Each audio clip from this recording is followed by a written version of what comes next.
Boogeyman Bud is back in the boxing news cycle, and the boxing news cycle is better off because of it. Terrence was over in LA at Golden Boy headquarters meeting with Oscar De La Hoya and Bernard Hopkins, even taking a picture for the gram.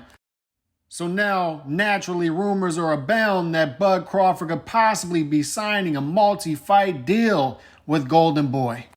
And this can be a marriage made in heaven in the welterweight division.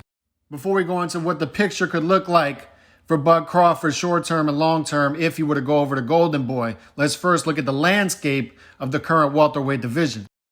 Al Heyman is slowly losing his death grip, his evil death grip in the welterweight division. Danny Garcia has already made the move to 154. Earl and Yoga McKeith are making the move to 154, at least temporarily, hopefully permanently. The top fighters at 147, Bud Crawford, Boots Ennis, Vergil Ortiz, Emilio Estevez Stanionis are all non-PBC fighters who will likely be willing to mix it up with each other.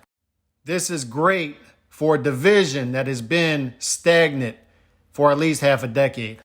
Let's make one thing clear off the bat. Bud Crawford's likely next opponent, Lex Roca, will not be a popular choice amongst boxing fans. But let's also be clear on why Roca is getting this shot and why boxing politics is once again getting in the way and not cooperating for Bud Crawford. Roca is next in line for the WBO mandatory that Bud Crawford has to fight, and that's because Yoga McKeith is fighting for no belts against Errol Spence at 154. Vergil is fighting Stanionis for a Reggie belt. Great fight, by the way. And Boots, unfortunately, decided to go the IBF route instead of the WBO route. So the mandatory shot will likely fall in Roca's lap. Nothing against Roca. He's a good fighter, and that's a fun fight. But there are levels to this, and Bud will curb stomp him.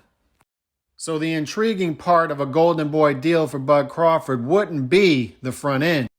It would be the guy who's likely standing at the end of the yellow brick road waiting for Bud. And that guy's name would be Vergil Ortiz Jr. If Golden Boy could work out a multi-fight deal with Bud Crawford, then the only thing standing in the way of Crawford versus Vergil Ortiz in late 2023 will likely be Stanionis, who will get first shot at Vergil April 29th. And before anybody chimes in with, I thought Bud was his own boss, why is he signing with Golden Boy? Floyd Mayweather was getting Golden Boy checks as late as 2011. Pipe down. We'll watch closely as to how this saga plays out. To be continued.